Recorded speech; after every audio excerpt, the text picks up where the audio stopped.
Number 3 پر ہوا کیا تھا کہ جب روزوں کا حکم دیا گیا تو چونکہ مثال آپ نے رکھی تھی یہود کی کہ یہود جو ہے عاشورہ کا روزہ رکھتے ہیں تو ہم بھی کیوں نہ رکھیں، مسلمانوں تم بھی رکھو،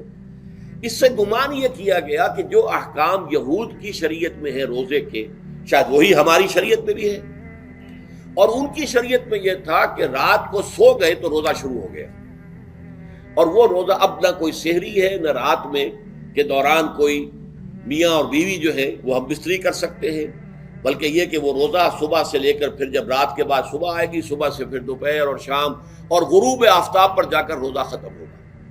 گویا کہ کم و بیش 20 گھنٹے کا روزہ یا 21 گھنٹے کا روزہ، کیونکہ اگر غروب آفتاب کے 3 گھنٹے بعد آدمی سو گیا تو وہاں سے جو روزہ شروع ہوا ہے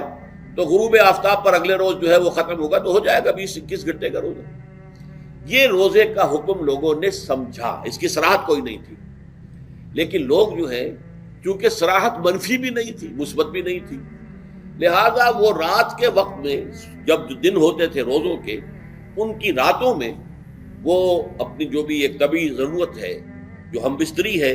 میاں اور بیوی کی، شوہر اور بیوی کی، وہ کر گزرتے تھے۔ جذبات کے اندر جو بھی اس وقت ان کی احتیاج ہوئی، دل میں کھٹک رہتی تھی کہ پتہ نہیں ہم نے یہ صحیح کام کیا نہیں کیا، غلط کیا، اس سے یہ کہ ظاہر بات ہے کہ پھر قرآن مجید اسے قرار دے رہا ہے اپنے آپ سے خیانت کرنا۔ جب انسان اپنے ضمیر کے خلاف کوئی بات کر رہا ہو تو چاہے وہ بات صحیح ہے لیکن وہ اسے گناہ سمجھ کے کر رہا ہے تو اس نے تو گناہ کیا،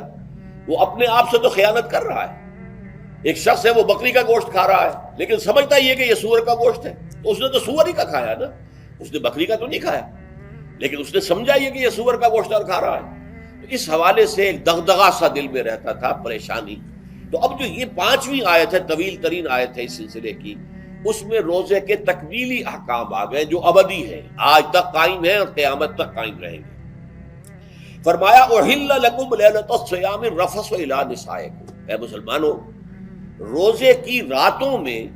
تمہارے لیے حلال کر دیا گیا ہے اپنی بیویوں سے اپنی خواہش کا پورا کرنا۔ رفث الی نسائکم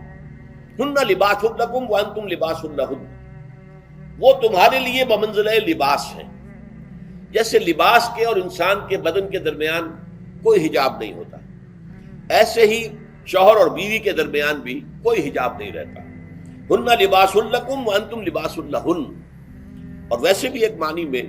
کہ جیسے لباس آپ کو گرمی کی شدت سے بچاتا ہے، ورنہ ہو سکتا ہے کہ تیز دھوپ جو ہے جو عرب میں ہوتی تھی وہ تو آپ کی کھالوں کو جلا دے، تو یہ حفاظت کا ایک ذریعہ بھی ہے۔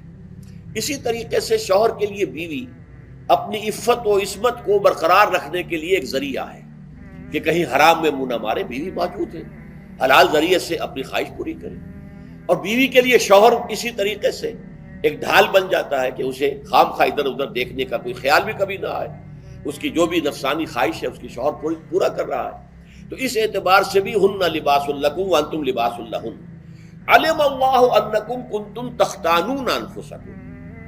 اللہ کے علم میں ہے کہ تم اپنے آپ سے خیانت کر رہے تھے۔ اس کی وضاحت میں پہلے کر چکا ہوں کہ دل میں یہ دغدغہ تھا کہ یہ حرام کام اور کر رہے ہیں، یہ گویا کہ اپنے آپ سے خیانت، اللہ سے بغاوت نہیں تھی۔ کیوں کہ اللہ تعالیٰ کی طرف سے تو حکم تمہیں معلوم تھا ہی نہیں، ابھی آیا اس کی اجازت ہے یا نہیں ہے، لیکن اپنے آپ سے تو خیانت کر رہے ہو نا، تم یہ سمجھ رہے تھے کہ یہ نہیں ہونا چاہیے، یہ گویا کہ ممنوع ہے اور کر رہے تھے، تو اس کو کہا کہ تم اپنے آپ سے خیانت کر رہے تھے۔ علم اللہ انکم کنتم تختانون انفسکم فتاب علیکم، تو اللہ نے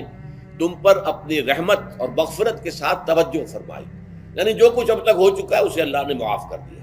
اسے صاف کر دیا، کلین سلیٹ۔ اب تمہارا جو اعمال نامہ ہے اس میں اس طرح کا اگر کوئی عمل درج ہو گیا ہے تو وہ اللہ نے صاف کر دیا ہے۔ وعفا عنکم، اور تمہیں معاف بھی کر دیا ہے۔ فالآن باشروہن، تو اب تم ان کے ساتھ جو بھی تعلق زن و شو ہے اس کو اختیار کر سکتے ہو۔ فالآن باشروہن وابتغوا ما کتب اللہ لکم، اور حاصل کرو وہ کچھ جو کچھ اللہ نے تمہارے لیے لکھ دیا ہے۔ یہ تعلق زن و شے سے 2 چیزیں ہیں کہ جو مقصود ہیں۔ ایک تو سب جانتے ہیں اولاد، ہر انسان کی خواہش ہوتی ہے کہ میری نسل کا تسلسل باقی رہے، لیکن نمبر 2 ایک شے اور ہے، قرآن مجید میں بیان کیا گیا، بولے تسکنو الیہا، اس میں ایک سکون ہے، اس میں جو بھی ہے جو بھی عمل ہے مباشرت کا